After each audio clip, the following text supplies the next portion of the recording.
The Wayang Kulit, or shadow puppet play, is one of the most important of all Malay art forms. This form is found primarily in Kelantan, on the east coast of Peninsular Malaysia. In the 70s, it thrived with almost 100 puppet masters. Today, that number has sadly declined. There are now less than a dozen left. Pak Dollah Baju Merah is probably the last of the great puppet masters of Kelantan. The origins of the Wayang Kulit are diverse. Some believe that the form is over 500 years old, maybe more. The beginnings of it do, however, point to India. The Wayang Kulit could have come from southern Thailand into the northern Malay states during the Srivijaya Empire, or it could have been introduced from Hindu Java during or after the Majapahit period between 1293 and 1520. However, these explanations ignore the remote possibility of an earlier existence of Wayang Kulit in the Malay Peninsula. Despite its importance and antiquity, nothing is known of the genre's beginnings. There are several variations of the Malaysian Wayang Kulit, the most important and unique being the Wayang Kulit Siam. The trunk stories, or cerita pokok, come from the Hikayat Maharaja Wana, a Malay version of the great Hindu epic, the Ramayana. The Tok Dalang, or puppet master, is key to the Wayang Kulit. He is the storyteller who breathes life into his puppets and makes their stories come alive. Most puppeteers begin their training at an early age. Interest is usually sparked after intense pleasure is derived from watching a performance. This addiction is a form of angin, the Kelantanese concept of human temperament and desire. This was the case for Pak Dollah Baju Merah. Abdullah bin Ibrahim was born in 1938 in Kampung Demit, Kuban Kerian, Kelantan. At the age of 10, he saw his first Wayang Kulit performance. He was transfixed. The next day, I made puppets out of leaves. From then on, I always had leaf puppets in my hands wherever I went. Onlookers became curious and started asking me if I wanted to learn puppetry. I said yes, indeed. By the time he was 15, his training was complete. The ritual surrender of his teacher's puppets took place. They were placed in a boat on the river. The young Dollah and his friends had to swim to retrieve the puppets. He has had them ever since. It was in 1957, the year of Malaysian independence, when he got his name. A palace official had been so impressed with the young Dollah's talents that he presented the troupe with gifts. He presented me with 80 ringgit and 12 red shirts. The red shirts were numbered 1 to 12. There were 3 stripes on my shirt. His recognition grew after beating older, experienced puppet masters in competitions. People started asking, who won the Wayang Kulit competition last night? They said, it was the boy in the red shirt.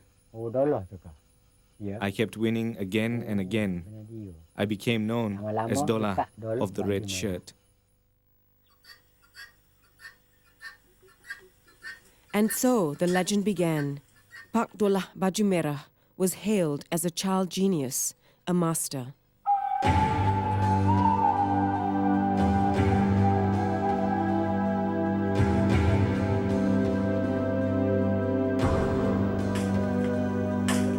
At Kampung Aoduri in Salo, Kasemas, Pak Dollah cuts down some bamboo to prepare for a rare ritual performance. The Berjamu ceremony is a ritual feast for the spirits of the puppet world. This is when a dalang pays respects to the shadow spirits that have given him the powers to be a puppet master. This ceremony is done only once or twice in the lifetime of a Tok Dalang. For Pak Dollah, it will also be an emotional release on many levels. To Today, Pak Dollah is the most respected dalang in Kelantan, if not the whole country. His life has been the wayang, and performing it is not just a way of life. It is also his source of income.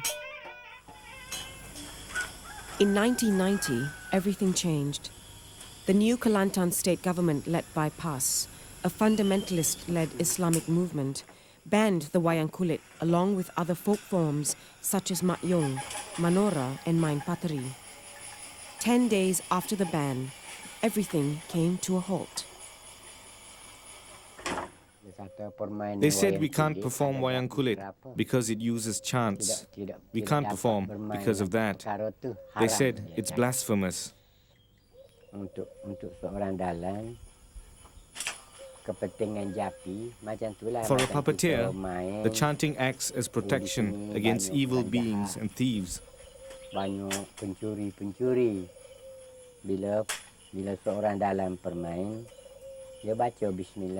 a dalang performs, he reads the Bismillah, requesting God not to grant evil intentions upon the performance. I'm merely making a living.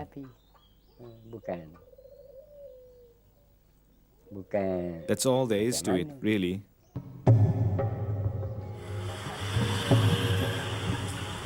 In the light of the present restrictions, Pak Dollah can only perform freely at the local cultural centre. This zone has immunity as it is under federal government jurisdiction. It is only for foreign tourists, as locals are not permitted to enter.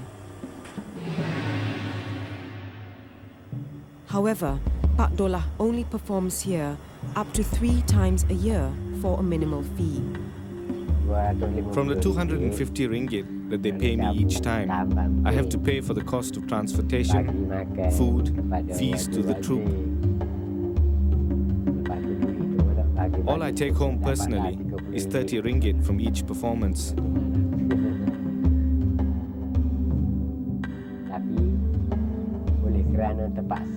Since Wayang Kulit is my profession, I have no choice. I perform anyway, out of loyalty to the state. As he has not been able to perform regularly, the berjamu ceremony is of added significance. The process of getting a license for the berjamu has not been easy. Bureaucratic red tape has hampered well-meaning efforts. The Chinese community here has helped Pak Dollah. It is not impossible for the Chinese to apply for a license if it is considered a temple event. After months of negotiation, the permit is approved. Pak Dollah's only student is Chinese, surprising for an art form that is intrinsically Malay. I don't know any other art form. I only know Wayang Kulit. I like Wayang Kulit because they are parts of the stories that tug at your heart. If I die first, I hope he will be able to take on my characteristics as a puppeteer of the Wayang Kulit. Preparations for the berjamu are underway. The stage is symbolic of the universe in the cosmology of the Wayang Kulit. The central post is the axis mundi, which connects 3 realms: the sky, the earth, and the netherworld.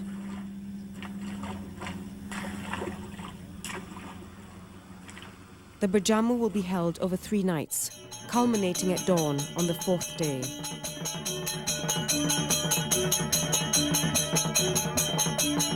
Each performance lasts approximately 3 hours.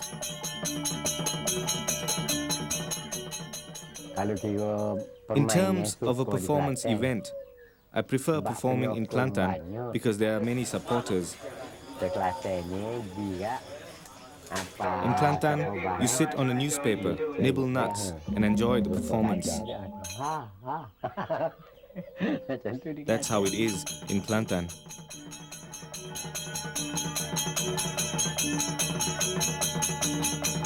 There are 9 musicians in total.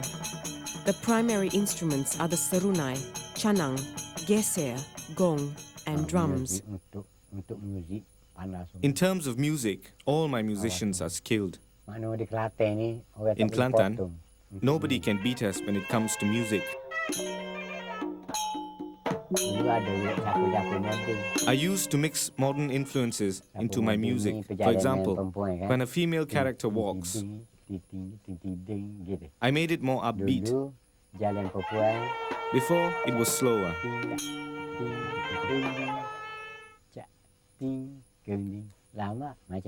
The younger audience would doze off.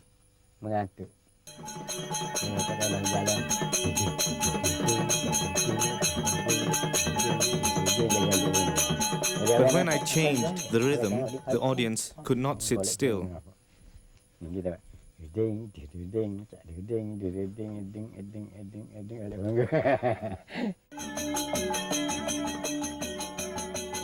The entrancing music has also been mentioned as a cause for the banning of Wayang Kulit. The state government claims it's blasphemous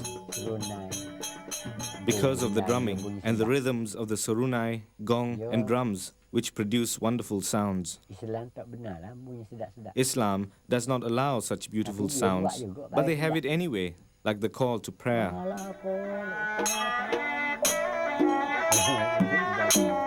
Then that's also dangerous. Then that should also be sinful.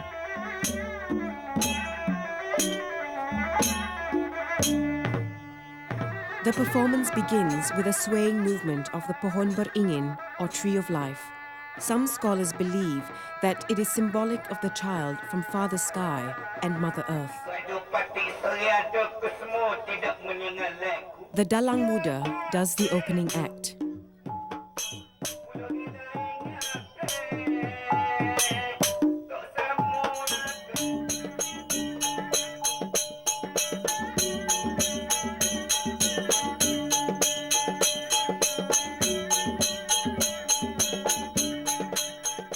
Then Pak Dollah takes the helm. His hands consecrate the space.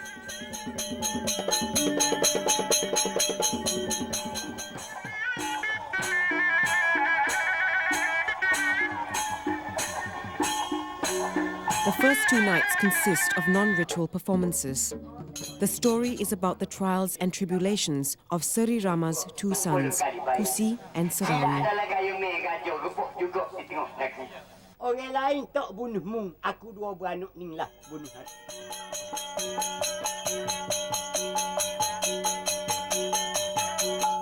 It begins when Seri Rama divorces Sita Dewi and banishes her.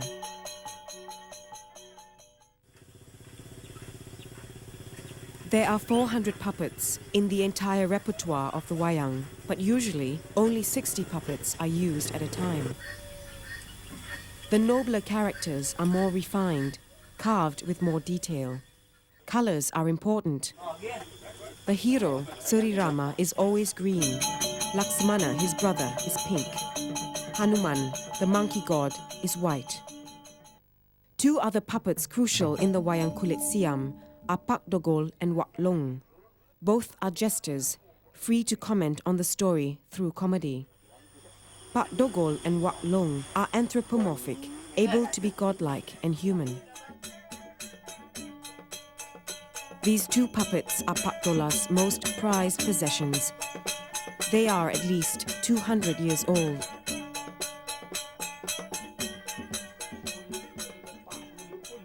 Pak Dollah is famed for his ability to improvise, to include local events and vignettes, which make him more endearing to the village crowd. In the original stories, there are only Pak Dollah and Mak Yong. The stories that I tell have the characters of Mak Yong, Pak Dollah, Yong, Samad and Said. For instance, this is Said. Whenever he appears on the screen, his actions cause the audience to roar with laughter. Pak Dollah's ability to manipulate many puppets at a time has given him legendary status. He is able to impersonate a variety of voices, from animals to demigods and monsters. But I always get criticized by supposed experts who claim that I have never studied the form. that I only do improvised tales.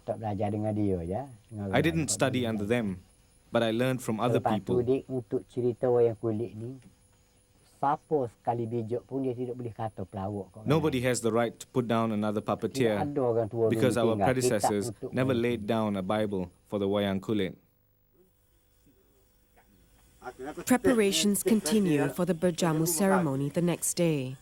The Balai Sita Dewi has already been built. This is the heavenly abode of the heroine, Sita Dewi.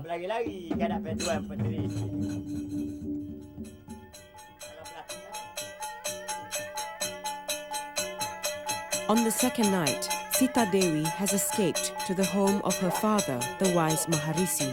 She is pregnant. Sita Dewi gives birth to a son named Kusi.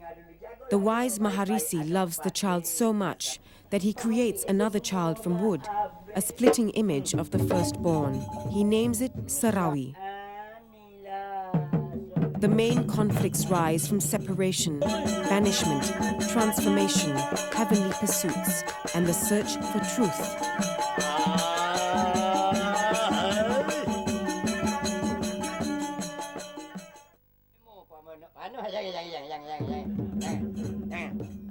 The atmosphere builds and builds. Suddenly, Pak Dollah goes into a trance.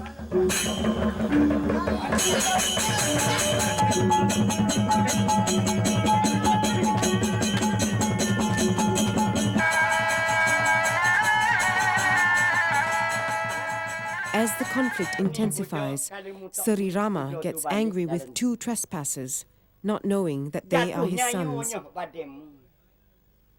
Orang lain tak bunuhmu, aku dua beranak ni lah bunuh aku.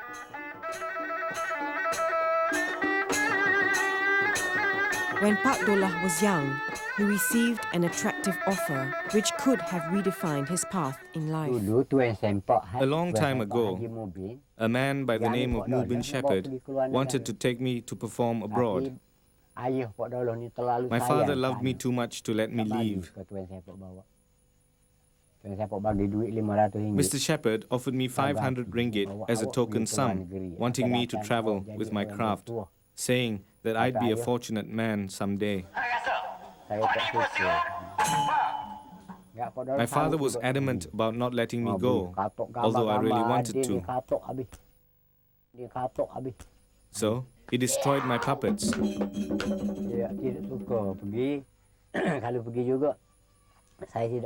He threatened to disown me. I had no choice but to forego the opportunity. Instead, Mr. Shepherd invited my Surunai player, Pak Hamzah. Maybe if I had been introduced first, I would have been recognized instead. But I can't regret it because I had to reject the opportunity when I had to.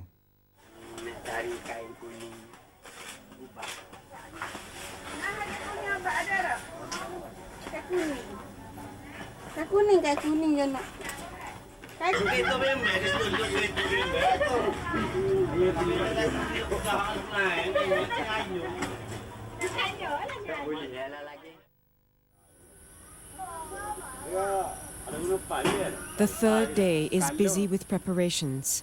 Final touches are made to the palace of Sita Dewi, which has 40 legs. The bamboo flagpoles are called Chandi Sri Rama and have to be attractively adorned with coconut fronds and flowers. A chicken is sacrificed. Its blood will attract spirits to the ritual. Figurines are made of rice flour and water to represent the different worlds or different levels of consciousness.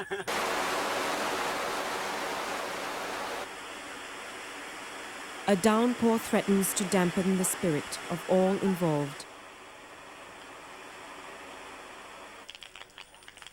The villagers stay away from the rain. It does not matter, as tonight, the primary audience is an invisible one, a spirit audience.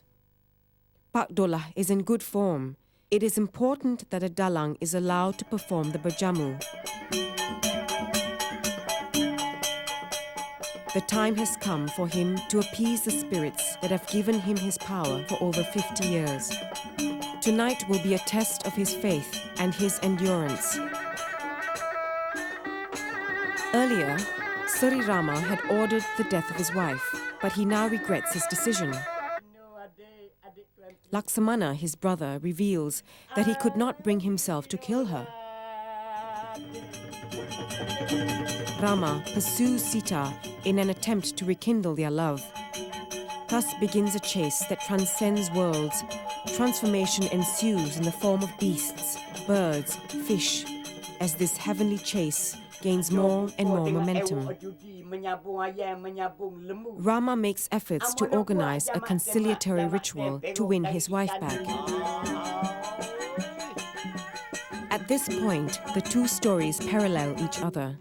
Both Sri Rama and Pak Dollah are performing the Berjamu for separate reasons, but with the same intent, that of appeasing the shadow spirits. This becomes the premise of the Berjamu ceremony. Evil spirits are also invited to the feast. The most malefic one invoked is the ogre, Sang Kaki Bentara Kala. The Pangong has now become the netherworld, where humans and shadow spirits converge in a mystical battle of good and evil.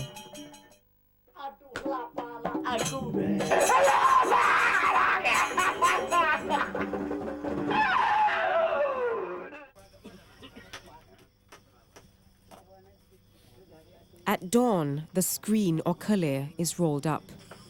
This is a symbolic extension of the ritual and performance area. This is the moment of truth for any dalang. Now, Pak Dollah has to prove his worth in the spirit world. He takes on the persona of Wak Long and goes forth to invite gods, spirits and demons to the feast.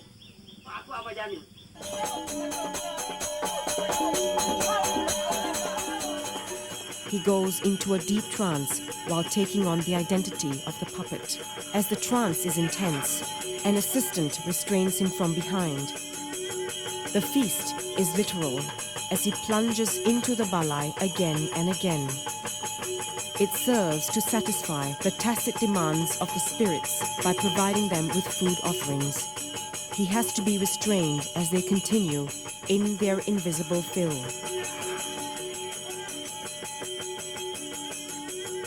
A Malay shaman is present who makes sure that Pak Dollah comes out of his trance. As this state is very hypnotic, members of the audience are also very vulnerable. Suddenly, an old man in the audience goes into a trance. He is encouraged to release his emotions.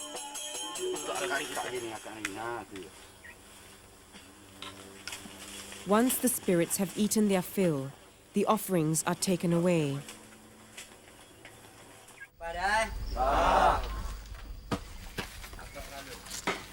The spirits are released back into the ether. Pak Dollah has performed and fated his spirit guardians.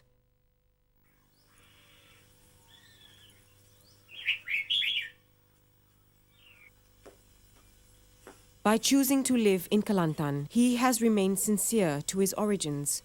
For the sake of his integrity as a dalang, he has chosen to live amongst the unbelievers. If Wayang Kulit is disallowed, then there's no hope for me. My puppets will go to waste.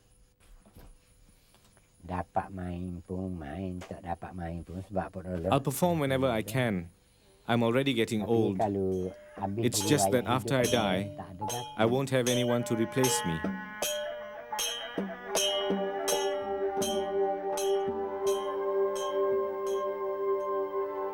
If only there was a brighter future for Pak Dollah. With his failing health and performance restrictions, one can only hope. Hope for a future when the shadow spirits will once again rise and do battle in the sacred realm between the earth and the sky.